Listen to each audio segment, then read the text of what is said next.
Welcome to Network Automation Heroes, where we speak to the innovators, the rabble rousers, and the doers from the network automation community. Today, I'm joined by Steve Meuse from Kentik. Hey, Steve. Good. How you doing? I'm doing very well. Where are you based out of? I'm in Massachusetts, near the city of Boston. Got it. Okay, so it's pretty cold there right now? Very cold and rainy right now. Well, if you are watching this afterwards, we're recording this in the week just before Christmas. So Steve and I are probably putting this on the last few bits of things we've got to do for 2024 before we can log off. But let's get into it and have a look at the agenda for today. If you've watched these before, you'll know by now that we always follow the same pattern. We're going to focus in on a specific problem that teams experience when they're going through the network automation journeys around monitoring. Really focusing in on why network automation isn't just about making changes to the devices in the network, but can also be used for many other things. We're going to introduce you to Kentik if you don't know who Kentik are already, and then we're going to have a look at the bit that you're all probably here for, which is the new and updated Kentik NetBox integration, but more on that a little bit later. So let's start with this tee up, Steve. What I like to do in these shows is just talk about the problem a little bit and kind of orient people as to what it is that we're trying to communicate today. And I came up with this: network automation isn't just about device configs. And kind of the reason why is I just got back from AutoCon in Denver, where I was doing a whole workshop on this, and some of the people were like, well, it said network automation 0 to hero, and you spent half the time talking about monitoring configs. So I don't know, is this something that you come across with your customers? Oh, absolutely. I think where many companies are in their automation journey, there's such a hurdle to get over to get just device configurations working and in production that things like monitoring automation is somewhat of a wish list item, and sometimes fails to make the final draw. So it's something we see customers failing on frequently. Yeah, and hopefully throughout this episode, we're going to convince you that starting your network automation journey by looking at these other systems that you've got in the network management stack, like monitoring, is a really good idea. Because, one of the things I always like to say is, if you just start automating changes out to the network at scale, but you're doing that on kind of shaky foundations, you can really get yourself into a lot of trouble. And we've spoken about that on some of the earlier episodes of this. I want to talk first about the journey that we see people going through when they're moving towards automation here at NetBox Labs. And then I'd love to know how that overlaps with what you guys see when they're coming to Kentik for help. And for us, it's pretty straightforward. Like, the majority of the market is still struggling with incomplete documentation. It could be in spreadsheets. We see a lot of homegrown netboxes that somebody's built, and it's grown over time and become a sort of Rube Goldberg machine that they now want to replace. We see a lot of wikis, and we see a lot of documentation in people's heads. Like, I know exactly how all this works, but if I'm on holiday, then nobody knows how the whole thing works. So the first step that our customers are often going through, and NetBox community in general, is how do I get all that into one place in NetBox? But then the second step is one that I want to spend a bit of time on with you, because this is where the overlap between NetBox and something like Kentik really starts to begin. We call this the model stage. So this is where you're not only, maybe importing all the devices in your network into NetBox, but then modeling them against the IPAM information, but also modeling outside of NetBox into other tools in the stack, like monitoring. And this is this sort of fundamental stage that we suggest people go through before they get to automation. Steve, what does the journey look like for a Kentik customer? Where are they when you meet them? How do you help them mature their processes? Well, it depends on the customer, but many of the enterprise and smaller service provider customers that we see right off the bat are struggling to understand what's happening on their network. The traditional network platforms that they've used over the past many decades do fairly simplistic jobs of telling them what's happening on the network. So they're in a journey where they're going down the automation path, doing a reevaluation of everything from stem to stern, from router platforms to the automation frameworks to the observability platforms as well. So we see them all over the place, but more often than not, we're seeing people who have been in the same mode for the past many decades who need to a complete fresh start. So they're starting with documentation with things like NetBox and working all the way down the stack. Yeah, makes sense. I'm wondering, we pulled these stats down at the bottom. You can see 72% of organizations are in steps 1 and 2, and then the other 28% are actually getting to automation now. This was done by Enterprise Management Associates and Seamus over there, who does a ton of good work. And this kind of holds true for what I think we see with our prospects and with the people that we interact with in the marketplace. Do you get the same kind of vibe? Absolutely. If I look at the breadth of enterprise and service provider customers that I've worked with, very, very few have actually taken the final step to take the observability platform stage, automation of the creation of the devices and objects in those platforms. Most of them are still assigning it as an individual engineer's task to do manually, which creates lots of problems for them down the path. Yeah, absolutely. And one of the things I want to point out on this slide before we go to the next one is that unfortunately slides are 2D, and everybody's journey is a little different. And one of the things I wish we could have done a better job of explaining on this slide is that it's not kind of you do 1, then you do 2, then you do 3. What we see is people going through iterations of this. So maybe they'll get a certain amount of stuff in, maybe it's a bunch of core routers, then go and model that to the monitoring, then do some updates, and then come back and put more of their estate into the documentation. But I want to focus here on that kind of left scenario. Now, I've painted a picture here which may be a little bit too extreme, but for anyone who's familiar with our network automation reference architecture, normally it's a big loop where on the right-hand side, there's also automation as well. But here we've just got the left, which is operations, the network, and observability. And this is kind of the state that we see a lot of teams in, right? There's no network source of truth, or it's in people's heads, or it's badly documented, or whatever. They're going directly to the network. What I mean by that is they're SSHing directly into the boxes and making manual changes. And then over on the left, we've got some monitoring where, maybe it's up to date. It's certainly not automated. And it sounds like on your side, Steve, often that's some poor person's job to make sure that it is updated. This can create big problems from what we hear, but we're not as close to the monitoring side as you are. Like, how do we do this so that we don't get false positives? How do we do this so that people don't lose trust in the monitoring? Can you talk a little bit about like the issues that arise there and the trouble that people can get themselves in? The first one that comes to mind is the Monday morning post-mortem review of the outage that happened over the weekend. And how did we go 12 hours with not realizing our entire edge in Los Angeles lost connectivity?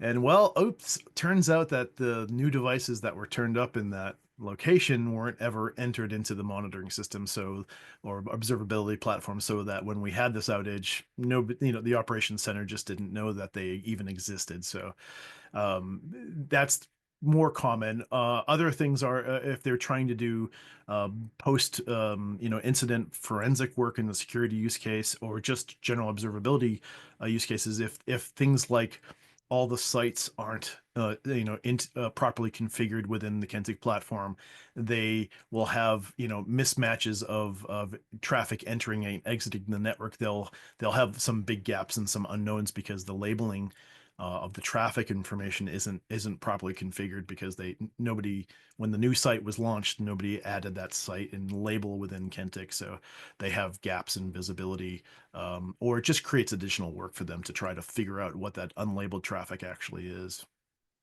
This is something that we definitely hear, and it's about this. I think about it as like a data duplication problem, which is, like somebody knows what's in the network, but the monitoring doesn't. And, one of the things we see is, you mentioned this earlier, like it's somebody's job to do this, but the problem there is when teams are trying to automate, they're typically trying to make changes to the network like faster and with less downtime. And this human, what would you call it, overhead of saying, we've got to tell the monitoring team that we've just done something, or we've got to tell the monitoring team that we're going to be bringing these things down for this maintenance window or whatever, can really get in the way of people that are trying to go faster. Yeah, absolutely. It's a very 1990s view of how to model the network, and it just doesn't scale. And especially with the pressures in the staffing and OpEx expenditures that network teams are facing these days, they just don't have the manpower like they used to. So there's a lot of pressure to keep those costs to a minimum, keep staffing to a minimum. So having this level of automation, which unfortunately not a lot of people have taken that step, but having this level of automation will add to that in a great way. Yeah.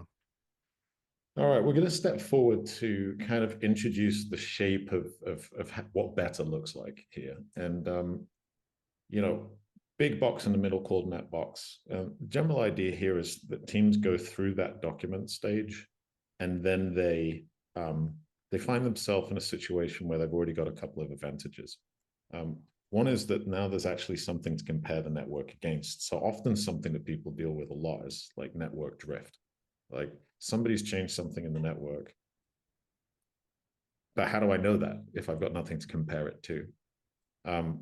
As it says down here, that's a step in the right direction, but not all the way. And what I mean by that is when teams start introducing NetBox, this is great if people follow the process, right? Because the idea now is you update NetBox first, and then you go and update the network, whether that's manual or not. And that's adding a little bit of overhead on top for these teams that, as you said, Steve, are already super busy.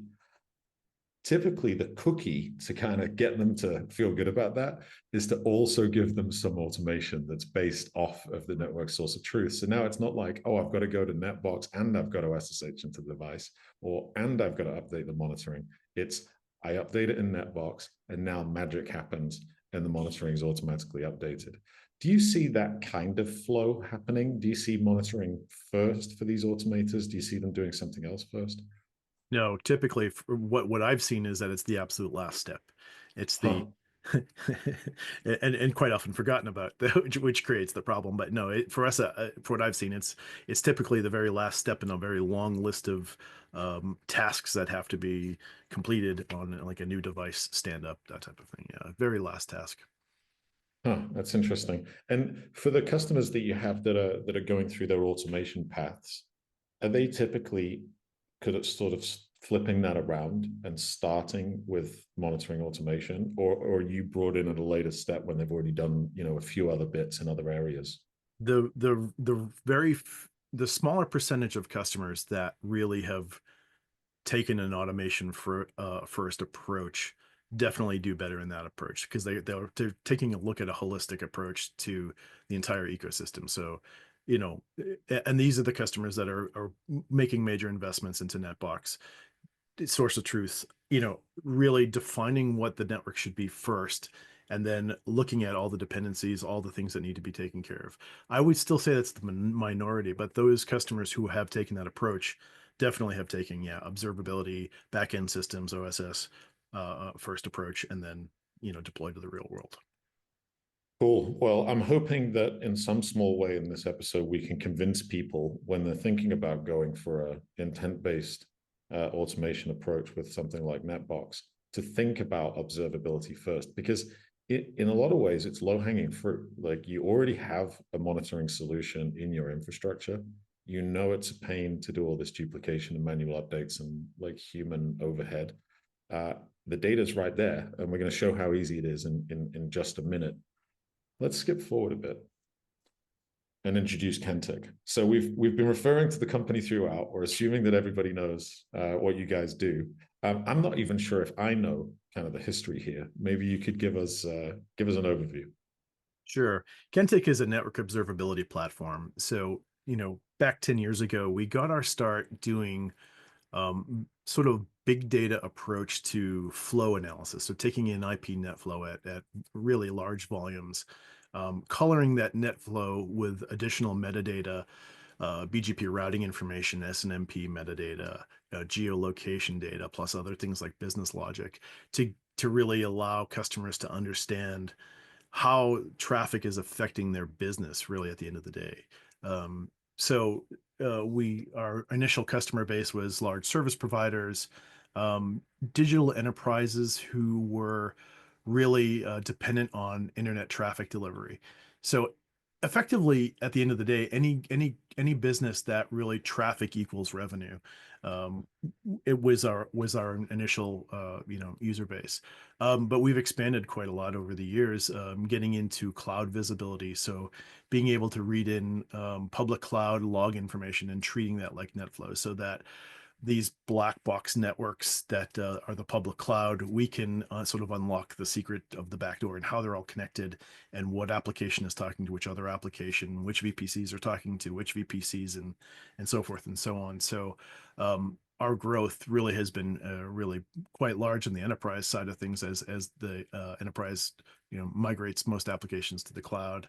But even going beyond that, we do also synthetic network performance testing so that we can give enterprises and service providers an understanding of what their traffic is on their network, where traffic is coming from and going to, but more importantly, is it performing well? Do they have hidden traffic performance issues that they don't know about? So we give them the ability to do some synthetic testing of on top of their network.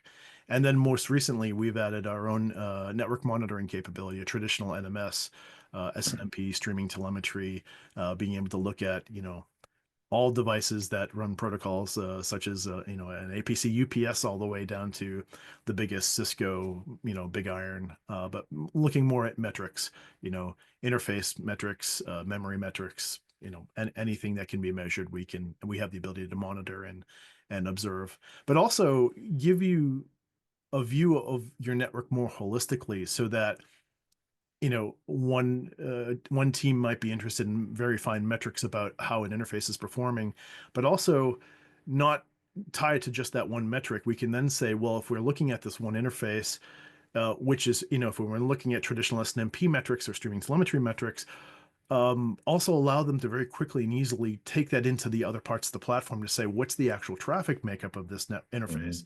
And then show them the flow data. And then also say, okay, well, how is it performing? And then show them the synthetic data on top of that. So really giving a unique view at network telemetry that most products don't have. So we really try to we're trying to be the place to go for any sort of network information, whether it be traffic intelligence or measurements or performance. And who are who's consuming this information? I mean, I'm guessing networking teams for sure, cloud teams increasingly now, probably security management. Like who's looking at this? All of the above, really. Mhm. I think if you looked at our ideal customer profile originally, it was the network nerds, the guys who really, or the people broadly who understood what was happening and could look at an IP address on their network and understand exactly what that IP address meant. So that's where we got our start, for the people who really needed to understand that. But one of the things that Kentik has really excelled at is the term that I use is democratizing the data. So in these large platforms before, there would be quite often a small team of people who would really have the deep knowledge of how to extract data out of these platforms. But that ends up becoming a bit of a bottleneck, so that you have the five people who you have to go and ask favors for to get me the report that I really need, and only that those five gurus can actually figure it out. Kentik has worked really, really hard so that any level of knowledge of the network can extract useful data. So if I'm the Dilbert pointy-haired manager, I can go in and type in Netflix in the global search bar and get information about how much traffic we have to them from Netflix. Didn't have to understand what a piece of dimensional data is, doesn't have to understand what a metric is, what a Sankey diagram is. They don't have to understand any of that. They can type in a singular word and get an answer back. Um, all the way down to the data scientist who wants to be able to, you know, go through the pile of data with a fine tooth comb and look for that needle in the haystack, and sort of everybody in between. The what we see from NetBox, I've been in the industry for 30 years as of this year, and I see lots of different things, but like traditionally a lot of this information was stored in spreadsheets that were stored on a shared drive somewhere, right? So the from my own personal journey through the networking world, having a source of truth like NetBox is amazing because it gets rid of all the spreadsheets, right? That's what we've been all trying to get rid of. But also on the Kentik side, we can also get rid of those spreadsheets because in addition to listing out all your interfaces, there was usually some persona that had to, fill in the monthly report to look at all the, Mhm. capacity planning and so forth. So from our perspective, we're also getting rid of the spreadsheets because we're building workflows for those network personas who don't care about databases, who don't care about metrics, they don't care about any of the technical details. They just need to get to the business problem. I as a network capacity planning person, they need to solve the problem of not running out of bandwidth for either their digital application or their service provider network, right? That's the business problem they're trying to solve. So we build workflows specifically for those personas so that they can quickly get in and get out without having to understand how the database is put together or, you Mhm. know, any part of the technical jargon that they just don't care about. They're just trying to solve their problem. So that's what we really are trying to focus on is at the end of the day, solving those business problems. Well, I appreciate it, Steve. You definitely brought me up to speed. And when I hear about all these different teams who are interested in all this different types of data, it makes me think about integrations. Obviously, later we're going to look at the NetBox integration. It is integrating into other vendors a sort of big part of your story, or something that you'd like to provide to your customers. Absolutely. It's mission critical for any SaaS platform these days. The the name of the game right now is making sure everything interconnects with everything else, right? If you have proprietary APIs, you are gonna, basically build a brick wall around yourself and make yourself kind of useless.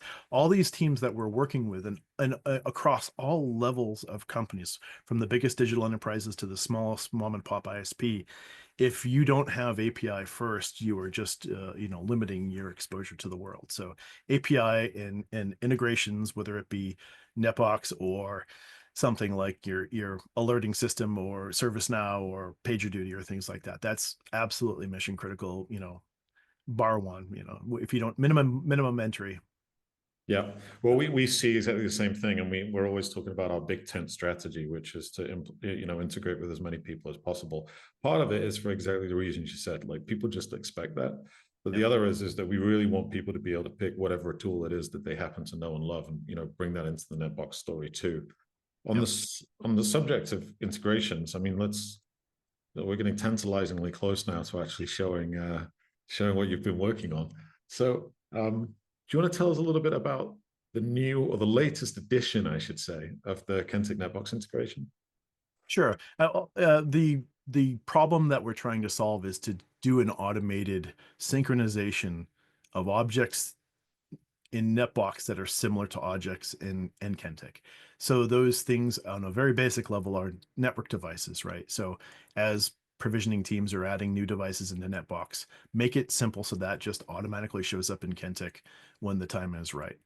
But there are other objects as well. NetBox has three different things that seem like labels to us. So tags, device roles, tenant names. And in the Kentik world, we consider that a label. So we want to bring that information across as well, including things like the color that the tag was created with. We want that to be similar so that as people are going between environments, something as simple as a color of a tag is consistent, so they can have that visual reference for them. And so the initial integration work that we've done with using Ansible has been focusing on keeping those objects that are similar synchronized in an automated fashion. And then going forward, there's all sorts of other opportunities too. We're just kind of scratching the surface right now. Cool. Well, we're going to take a look at a demo of this. Before we do that, I want to mention, well, actually, on the future opportunities thing that Steve just said, we've got some time to discuss sort of roadmap and things that are coming up towards the end of the episode. Just before we get into the demo of this latest version of the Kentik NetBox integration, I want to mention that this is actually a continuation of the Kentik and NetBox story. Back in May, we teamed up to do a much simpler but also very useful integration. Maybe you could just tell everyone about what that did or does. Yeah, so as our own Kentik operations team was uses NetBox obviously to run our own infrastructure. Of One of course. our product managers who is actively using it realized that NetBox has a custom links capability, so that within particular views you can have a button that does what you need it to do. And in this case, we were able to take the data from NetBox, add a Kentik button, and effectively launch whatever object it was into Kentik. So if you're in a device view, you can say view this device in Kentik and have that device data show up on a Kentik window on your browser. So it eliminates the swivel chair. It's a simple, very simplistic integration, but it eliminates a lot of time for you because you're not having to then log into Kentik, figure out which view you need to go into, then type in the device name. There are multiple steps that you can eliminate just by this simple link integration. So we do that for sites, devices, ASNs, IP addresses, and things like that. So there's a lot of overlap between the two models that are easy to integrate. Well, it seems like a simple integration, but we see a lot of people using custom links for exactly this. Just like you mentioned earlier with, let's make sure that the color coding is the same across different tools. Like, it seems simple, but when you're in a rush, like everybody is when they're working in a networking team, it can save you time. And same with this. You don't have to go copy and paste the name of the site, go over to Kentik, put it in, you just click straight through. But all right, that's enough on that. So let's get to what everybody has been waiting for, and we'll jump into the demo. So we've realized a huge percentage of our customer base are NetBox users. We've had this discussion over the years. Wouldn't it be nice to do an integration? Some teams have taken that step, but very, very few. So we really thought it was time that the conversation of having NetBox integration, which is coming up frequently, we said it's time to take care of this problem. So we'll do this in phases, but the initial phase we just discovered to do was start simple, start using something like Ansible to take care of the synchronization. So in our example instance here, we have a small number of devices, some edge routers, some alert routers here. We have different device roles. We have some that are edge routers, some that are labeled as core and access switch.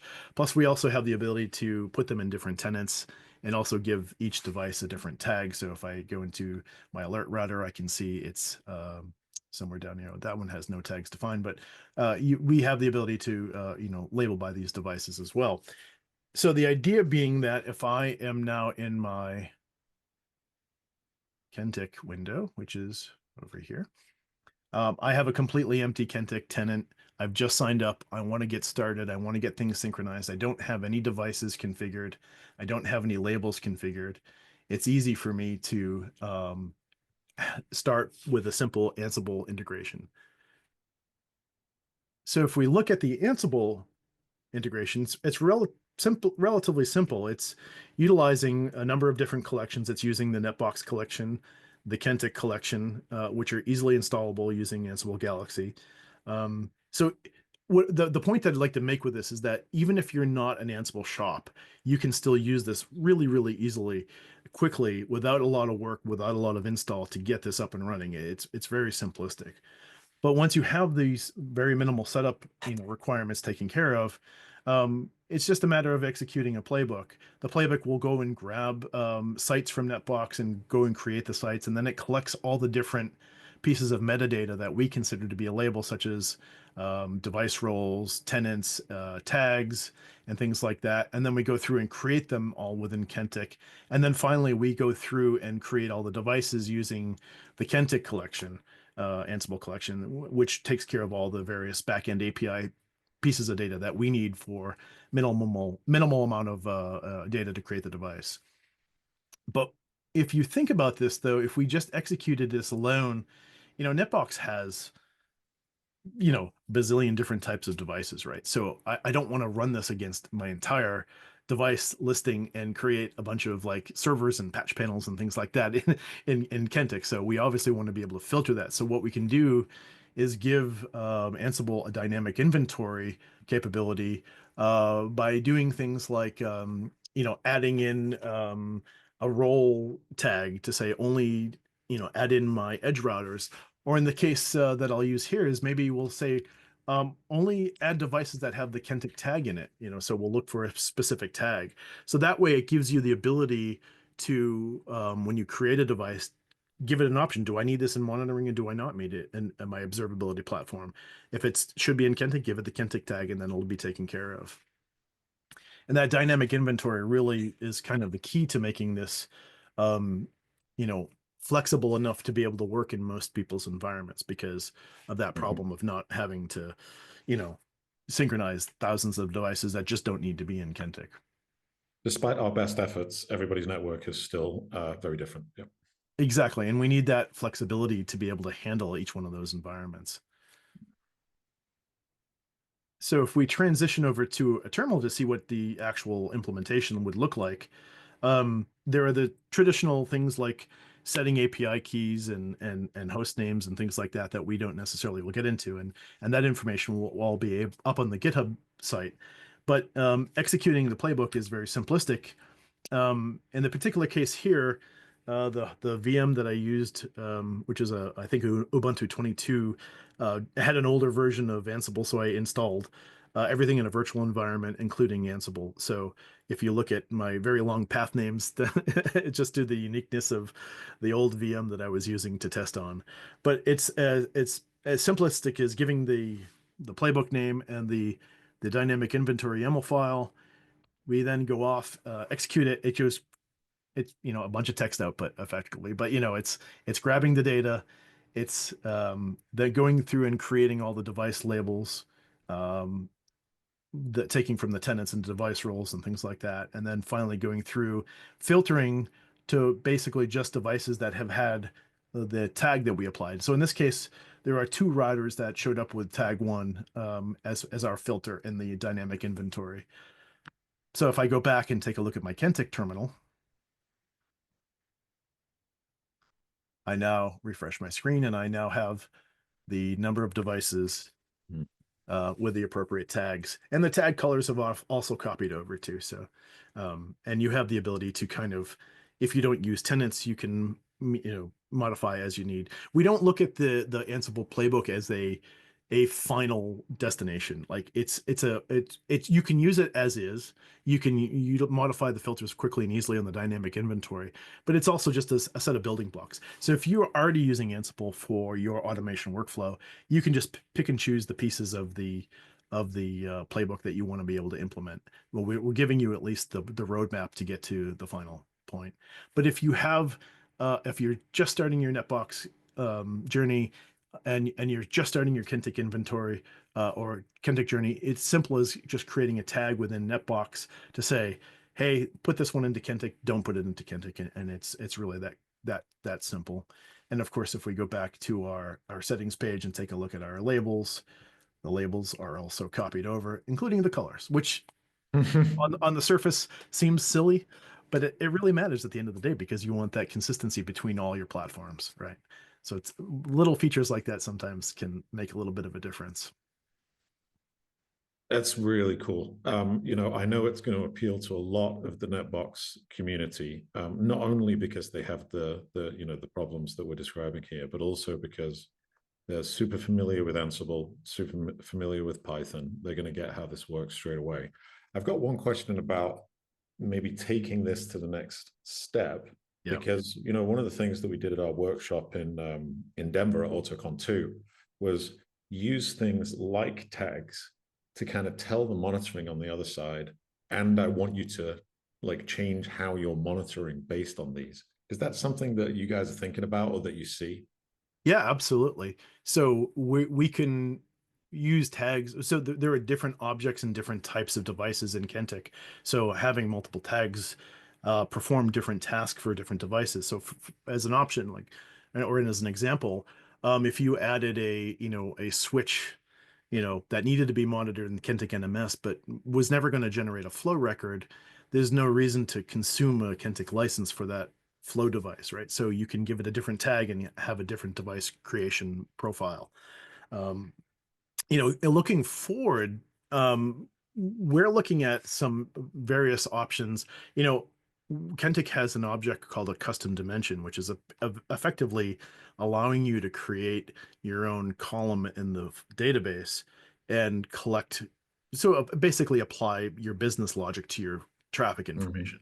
So I can take a look rather than looking at my IP addresses, ports, and protocols. I can give a customer name and show all that customer's traffic. Or I could say this collection of IP addresses equals my, you know, New York data center or something like that. So give a human name to the traffic. So we can utilize IPAM data from NetBox to create those custom dimensions, which furthers that journey of humanizing the information, solving the business problem. Right at the end of the day, the reason why we have operations teams and engineering teams to run these networks is that we're running a business and we have to, the focus has to be on the business, not on all these technical engineering bits that gets geeks like me excited. But at the end of the day, we have to realize it's to solve a problem that the business is having, right? Whether that be saving costs and getting problems resolved faster, or whatever. That has to be the end goal, is to solve those problems. So any way we can make it easier for people to consume the data, um, is a great way to do it. The other thing that we're sort of looking at too, for folks who are using Ansible, Ansible, the automation platform, the event-driven automation, with NetBox being able to generate webhooks very easily based on a device creation or an update, a standard CRUD operation. We might be able to do things like use these playbooks with Ansible event-driven automation so that if a device is automated or a device is updated in NetBox, a webhook is kicked off to EDA, these playbooks can get run and the synchronization can happen automatically. As it is right now, these are playbooks, so they have to be run by somebody, by hand. We can automate that with something as simple as a cron job, which is, maybe not the cleanest or, most sexy way to do it, but something like Ansible event-driven automation with use of webhooks can really take it to the next level, make it a little bit cleaner, a little bit slicker. I think that's an area for, research for us for sure. Well, that's a pattern we see, and I'm pretty sure you're researching in the right direction there. Talking about event-driven Ansible will be music to my colleague Rich Bibby's ears, because he's spent a bunch of time. Well, I won't spoil the surprise, but anyway, we see this pattern, and it's the same with some of the other tools where essentially, the first way to solve it is what I call like a batch update, which is, it doesn't really matter what's happened in the past. Grab everything and make sure that they're the same. Yep. Then over time, as we have webhooks, we also have event streams, which is like fancier webhooks, and then you've got things like EDA from Ansible. There's also EDA from Nokia now, confusingly enough, and you can see people moving into this direction, which is, Yeah. well, if we're going to do a big batch on some kind of cron job or when someone clicks a button, why don't we just do it when something we care about happens? And I think what we're going to see emerge there is like workflows in the middle to say, this has turned up. What do I do with it at this time of day, or when it's in this scenario or something like that? So definitely excited about the same direction. Yeah, and every time we talk to, as part of my job as a solutions architect within Kentik, I speak with our customer base all the time about these topics, abstractly, to say what would be interesting to you. We are constantly getting new ideas from customers on how to integrate Kentik and NetBox. So we really see this as the tip of the iceberg. We really think there's a lot more opportunities to have a lot deeper integration. So we're looking forward to spending time on that in the near future. Awesome. Well, thanks for the great demo. Thank you. Cool. All right. So that's it. I just want to summarize a few things. We're going to talk about kind of future announcements and everything else, and Steve already touched on some of those. But if you're reaching the end here, I think key points to take away are, when you're going through your network automation journey, many of you will be looking for a source of truth like NetBox, and that's a great place to start. Next, there's like a fork in the road.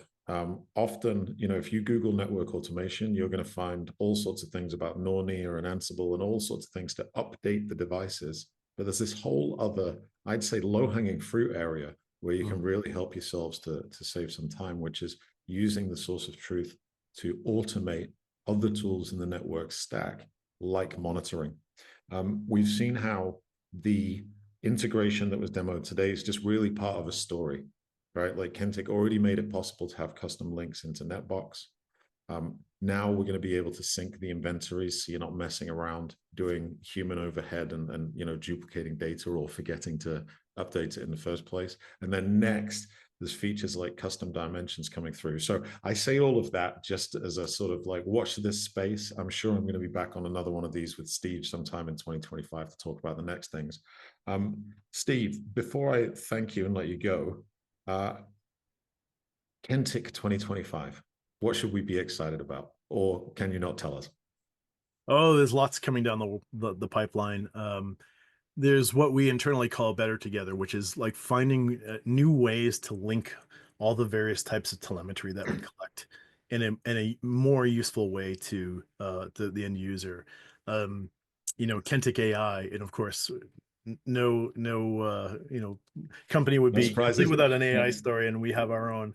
But again, it's really not not taking the clickbait and fancy approach and really try to understand what problems the customers are trying to solve and how AI can actually make this all these discrete pieces of information useful together.